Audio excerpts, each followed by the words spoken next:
नमस्कार, prime news के digital platform पर आप सभी का स्वागत है और मैं हूं आपके साथ अब्दुल समद इसरार। आज 22 अप्रैल है, वो दिन जब पूरी दुनिया अपनी सबसे बड़ी जिम्मेदारी को याद करती है। लेकिन सवाल यह है, क्या हम सच में ये याद रखते हैं या सिर्फ एक दिन के लिए जागते हैं? धरती जिसने हमें सब कुछ दिया, आज खुद मदद के लिए पुकार रही है। और अगर हम अभी भी नहीं चाहते तो आने वाला वक्त सिर्फ मुश्किल नहीं, खतरनाक हो सकता है। ये सिर्फ एक डे नहीं है, ये चेतावनी है, ये अलार्म है, ये आखिरी मौका हो सकता है। हर साल 22 अप्रैल को पूरी दुनिया अर्थ डे यानी पृथ्वी दिवस मनाती है। इसकी शुरुआत 1970 में हुई थी, जब अमेरिकी सीनेटर और पर्यावरणविद गोयलर्ड नेल्सन ने बिगड़ते पर्यावरण को लेकर एक वैश्विक आंदोलन शुरू किया था। उस वक्त शायद किसी ने ये नहीं सोचा था कि आने वाले सालों में हालात इतने बिगड़ जाएंगे, लेकिन आज हकीकत हमारे सामने है।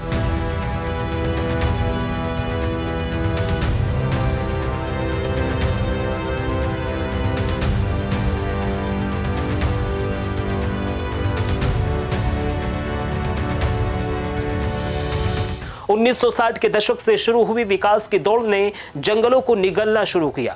पेड़ कटे, नदियां जहरीली हुई, हवा में जहर घुलने लगा और धीरे धीरे धरती का संतुलन बिगड़ता चला गया।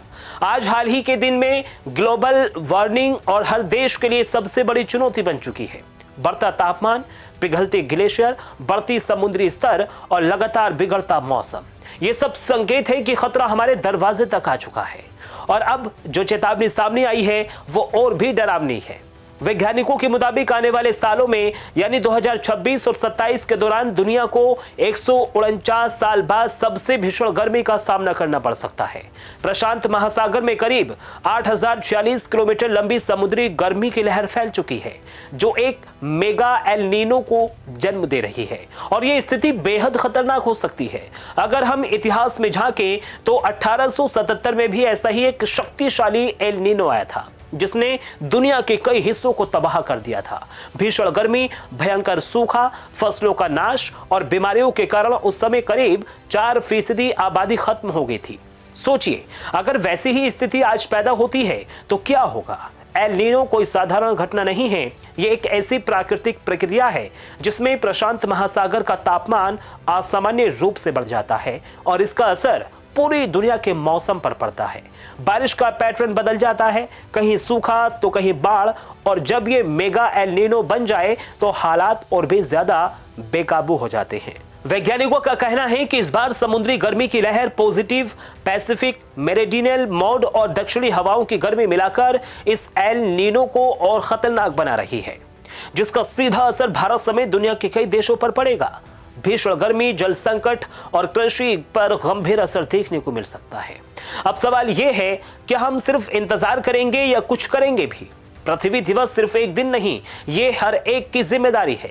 एक वादा है खुद से और आने वाली पीढ़ियों से भी कि हम इस धरती को बचाएंगे।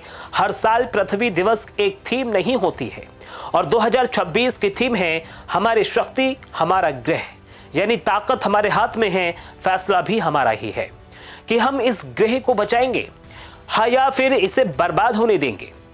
हमें यह भी समझना होगा कि पर्यावरण को बचाना कोई विकल्प नहीं है, ये जरूरत है। जरूरी है कि हम अपने जीवन में बदलाव लाएं, छोटे छोटे कदम उठाएं जो मिलकर बड़ा असर पैदा करें।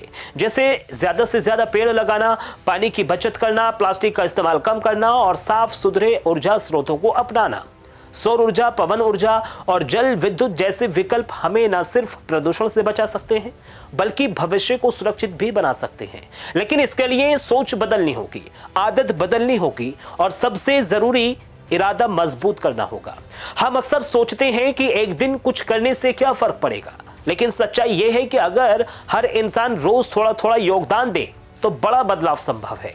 पृथ्वी दिवस हमें यही सिखाती है कि बदलाव की शुरुआत हमसे होती है। लेकिन याद रखिए, अगर हमने अब भी कदम नहीं उठाया तो आने वाली पीढ़ियां हमें कभी माफ नहीं करेंगी, क्योंकि हमने उन्हें एक सुरक्षित दुनिया देने का मौका खो दिया होगा और तब शायद कोई अर्थ डे मनाने के लिए भी नहीं बचेगा। तो आज इस अर्थ डे पर सिर्फ पोस्ट शेयर करने या फिर भाषण देने तक सीमित मत रहिए। एक सच्चा संकल्प लीजिए कि आप अपनी धरती को बचाने के लिए हर संभव प्रयास करेंगे, क्योंकि ये सिर्फ हमारा घर नहीं है, ये हमारी पहचान है, हमारा भविष्य है और इसे बचाना भी हम सब की जिम्मेदारी है। आज जब हम पृथ्वी दिवस की बात कर रहे हैं तो ये सिर्फ एक तारीख या फिर एक औपचारिकता नहीं होनी चाहिए। ये एक चेतावनी है, एक जिम्मेदारी है और सबसे बढ़कर एक अवसर भी है।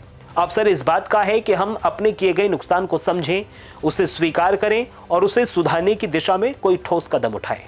क्योंकि सच यही है, अगर आज हमने अपनी आदतें नहीं बदली तो कल हमें इसके ऐसे परिणाम भुगतने पड़ेंगे जिनकी भरपाई शायद कभी नहीं हो पाएगी। हम जिस दौर में जी रहे हैं वहां विकास और पर्यावरण के बीच संतुलन बनाना सबसे बड़ी चुनौती बन चुका है। लेकिन यह भी उतना ही सच है कि बिना पर्यावरण के कोई भी विकास टिकाऊ नहीं हो सकता। अगर हवा जहरीली हो जाएगी, पानी खत्म हो जाएगा और जमीन बंजर हो जाएगी तो हमारे सारे आधुनिक साधन और तकनीकी किसी काम के नहीं रहेंगे। इसलिए जरूरी है कि हम सस्टेनेबल लाइफस्टाइल को अपनाएं और हमारी जो जरूरतें हैं उनको भी पूरा करें, प्रकृति को भी नुकसान न पहुंचे। छोटे छोटे कदम ही बड़े बदलाव की शुरुआत करते हैं। जब हम एक पेड़ लगाते हैं, जब हम पानी बचाते हैं, जब हम प्लास्टिक का इस्तेमाल कम करते हैं और जब हम ऊर्जा की बचत करते हैं तो ये मामूली काम नहीं होता, बल्कि ये एक बड़े परिवर्तन की नींव रखते हैं। हमें यह समझना होगा कि पृथ्वी को बचाने की जिम्मेदारी सिर्फ सरकारों या फिर बड़ी संस्थाओं की नहीं है। यह हर उस इंसान की जिम्मेदारी है जो इस धरती पर सांस ले रहा है।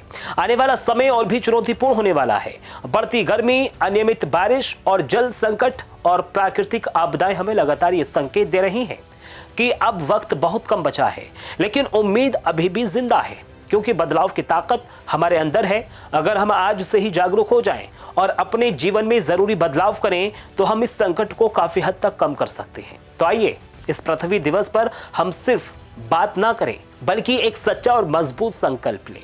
संकल्प इस बात का कि हम प्रकृति का सम्मान करेंगे, उसे नुकसान पहुंचाने वाली आदतों को छोड़ेंगे और एक ऐसी जीवन शैली अपनाएंगे जो आने वाली पीढ़ियों के लिए एक सुरक्षित और स्वच्छ दुनिया सुनिश्चित करे। याद रखिए, पृथ्वी हमें विरासत में नहीं मिली है, बल्कि ये हमें हमारी आने वाली पीढ़ियों से उधार में मिली है और इसे बेहतर बनाकर लौटाना हमारी सबसे बड़ी जिम्मेदारी है।